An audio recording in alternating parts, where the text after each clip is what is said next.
My name is Emma, I'm 32 years old, and my own parents told me I was no longer their daughter on Thanksgiving Day, right on the doorstep of my childhood home.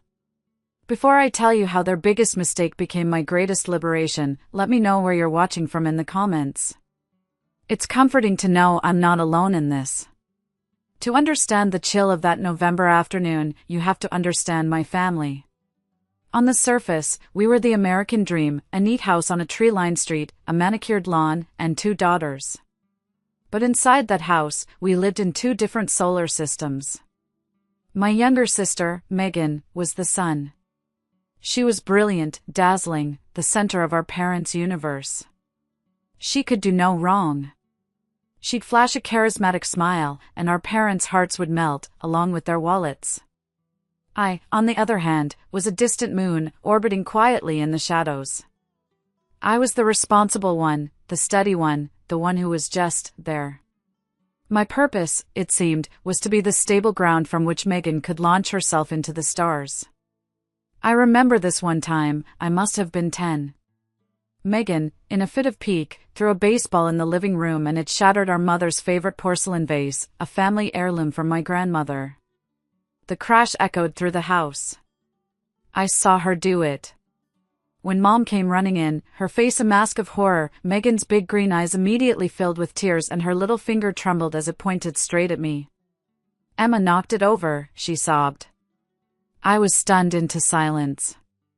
I tried to defend myself, to explain, but my father just sighed, that familiar, weary sigh. "Emma, you're the older sister. You should know better than to leave things where she can get to them." I spent the rest of the day in my room, punished not for a crime I committed, but for the unforgivable sin of not being Megan. That day, I learned my first lesson: in our family, the truth was less important than Megan's comfort. That was the blueprint. This pattern didn't fade with childhood, it intensified. The stakes just got higher. When it was time for college applications, I got into my dream school, a great university 3 states away. I had worked so hard for it. But when I showed my parents the acceptance letter, their smiles were thin. "That's wonderful, dear," Mom said, "but have you seen the tuition? It's astronomical." A week later, a brochure for the local community college mysteriously appeared on my pillow. "This is a very sensible option, Emma," Dad said. "And think of all the money we'll save." That summer, Megan wanted to attend a 3-month artistic immersion program in Florence.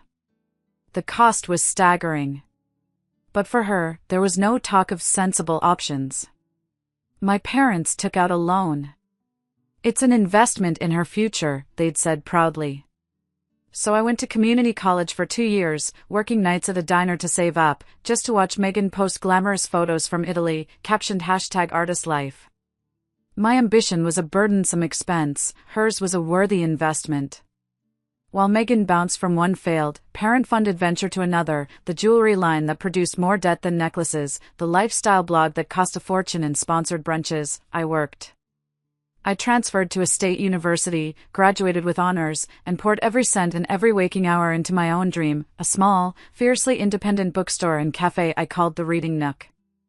It wasn't just a business to me, it was my sanctuary, my declaration of independence. I remember the month before we opened. The landlord had tried to double the rent at the last minute, and I spent a week with a law student friend, poring over the lease until we found the clause that saved me. I painted the walls myself, late into the night, my muscles aching, fueled by cheap coffee and sheer will. Every worn spine on the shelves, every mismatched coffee mug, was a testament to a fight I had won on my own. My manager, Clara, who had been with me since I was just a girl with a crazy dream and a paintbrush, saw it all. She watched me balance the books, work the counter, and still go home to field frantic calls from my parents about Megan's latest crisis. "Emma," she'd say, her brow furrowed with a protective concern that I never got from my own mother, "you're going to burn yourself out. That family of yours is a black hole for your energy." I'd just smile weakly. I knew she was right, but a stubborn, foolish part of me still held out hope. Maybe one day, they'd see what I'd built. Maybe one day, my success would finally be enough. That hope shattered into a million pieces 3 months before that fateful Thanksgiving. It started with a phone call. It was my mother, her voice a high-pitched frantic mess I knew all too well. "It's all gone, Emma. Everything. Megan's business, it's collapsed." Megan's latest venture was a sustainable fashion tech startup, a glamorous string of buzzwords funded by a second mortgage on our parents' house and a handful of trusting local investors. I'd heard her pitch it at a family dinner, waving her hands around excitedly while describing an app that sounded more like science fiction than a business plan. Now, the fantasy had evaporated, and so had all the money. "The investors are furious," Mom wailed into the phone. "They're talking about suing. They're saying Megan committed fraud. Your father's reputation will be ruined. We could lose the house." There was no "How are you, Emma?" No gentle lead-in. Just a tidal wave of panic, and I was expected to be the seawall. The next evening, I was summoned to their house. The air in their pristine living room was thick with a toxic mix of desperation and entitlement. Megan sat on the couch, cocooned in a cashmere throw, performing a flawless impression of a tragic heroine. She was dabbing at her perfectly dry eyes with a silk handkerchief. It was a masterful performance. My father, a man whose approval I had spent my life chasing, paced in front of the fireplace. He didn't look at me. He just stared at the floor. My mother started, her voice syrupy with false affection. "Emma, honey. We know you've always been the sensible one. You and Megan, you used to be so close." She looked at Megan, who picked up her cue perfectly.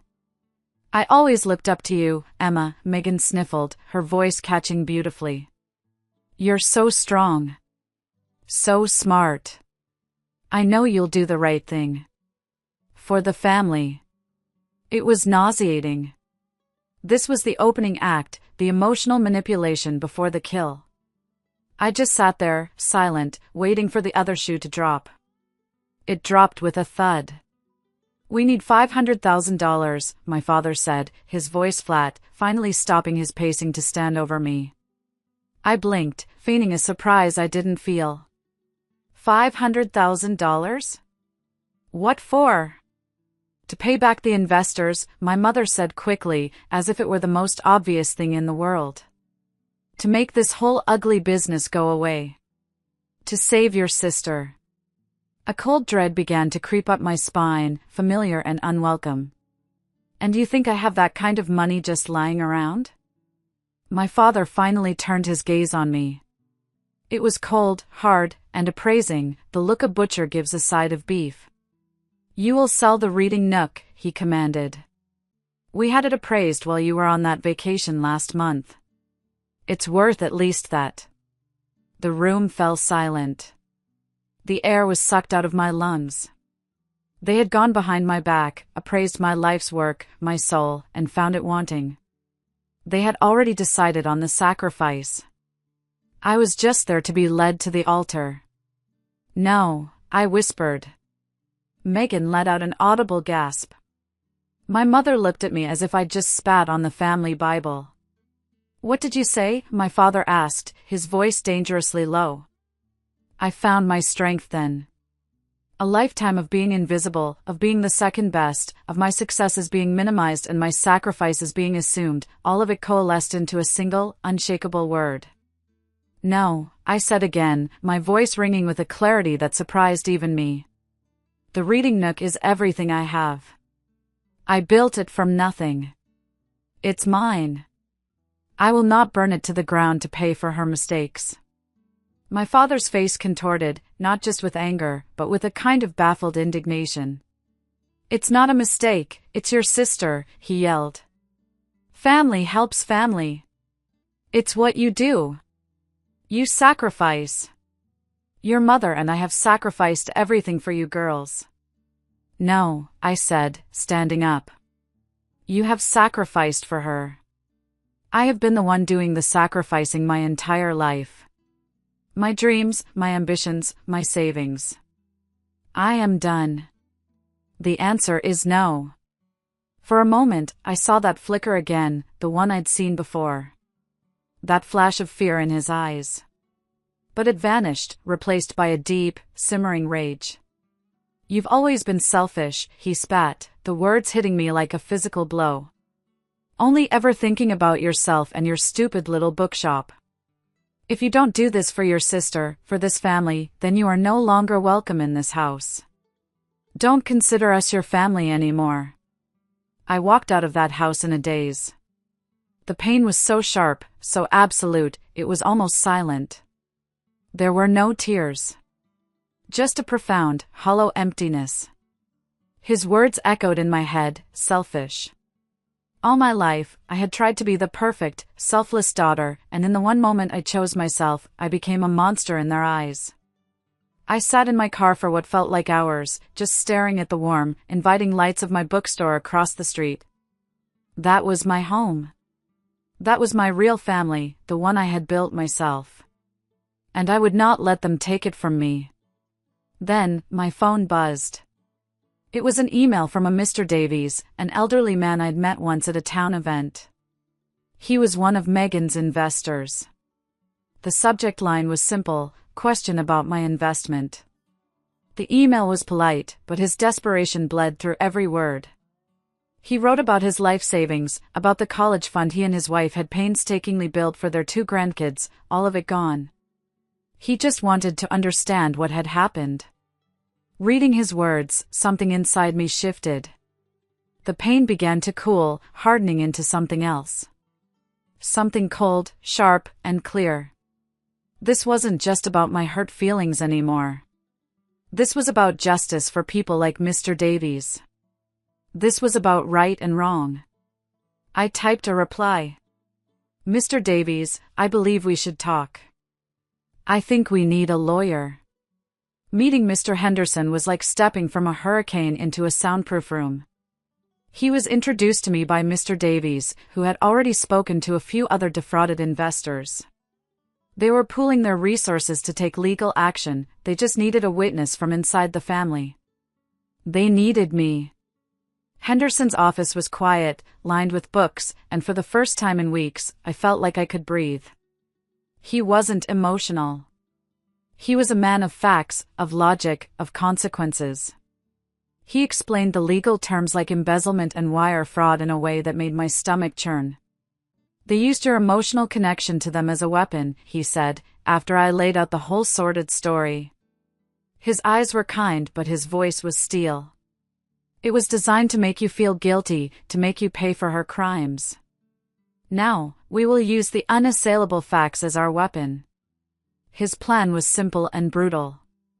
We needed 2 things, concrete proof of Megan's fraud, and proof that my parents knew about it and were actively trying to orchestrate a cover-up.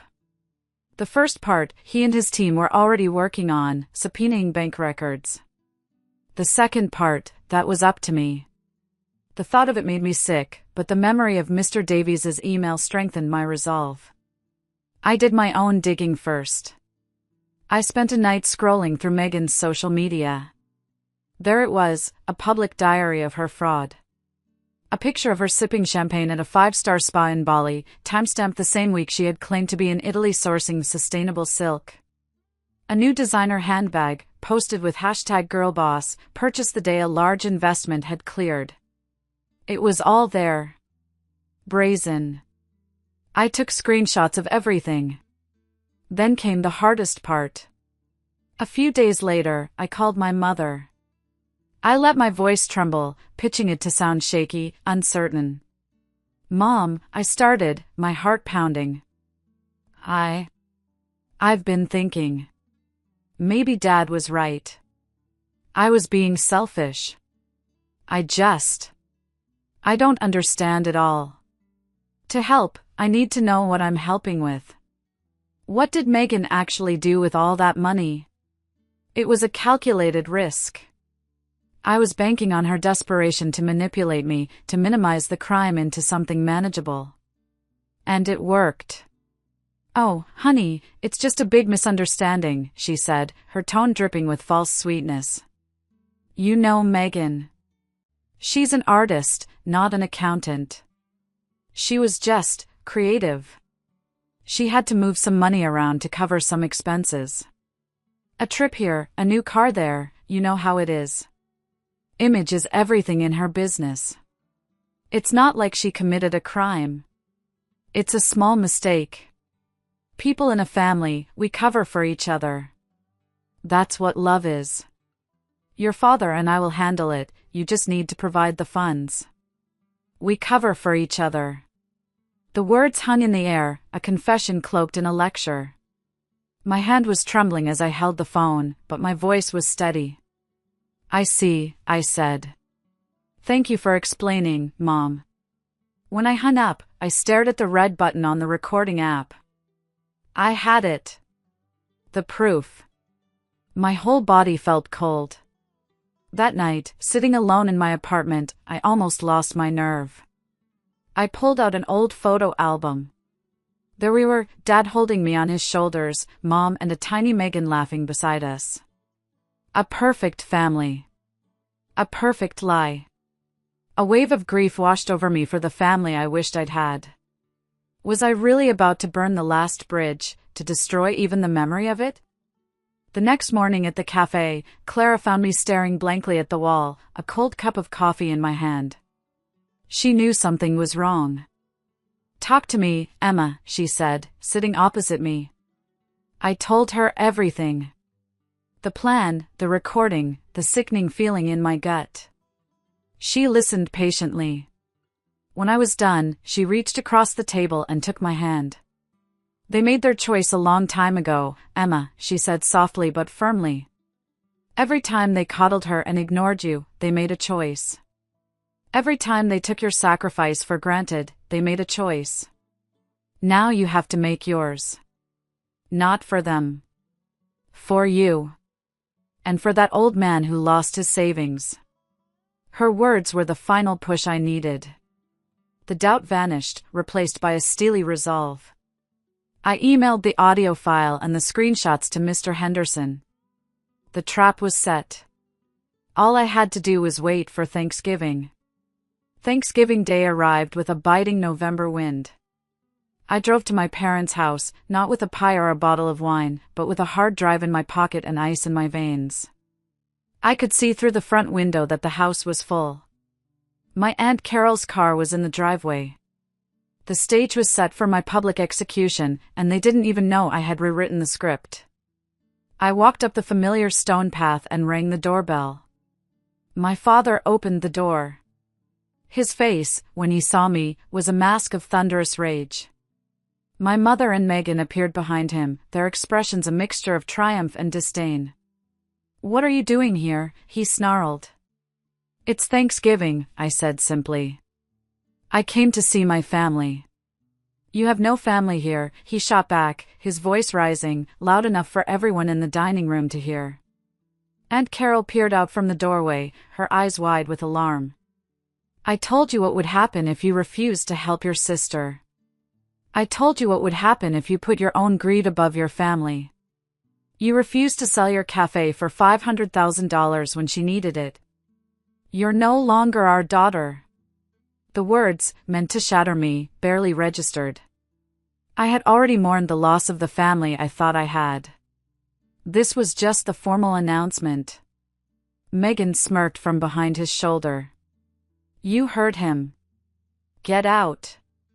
I looked past them, at the warm glow of the dining room, at the life I would never be a part of again. And I felt free. "Before I go," I said, my voice eerily calm in the cold air, "I think there's something you all should hear. Especially you, Aunt Carol. You should know what kind of family you're breaking bread with." I pulled out my phone. My father's eyes narrowed, confused. "What is this nonsense? More drama?" I didn't answer. I just pressed play, turning the volume all the way up. My mother's voice, syrupy and condescending, filled the sudden, shocked silence of the porch. She was just creative. She had to move some money around, a trip here, a new car there. It's not like she committed a crime. People in a family, we cover for each other. That's what love is. the color drained from my mother's face. She looked like she had seen a ghost. She physically recoiled, her hand flying to her throat. My father stared at her, his mouth hanging open in disbelief and horror.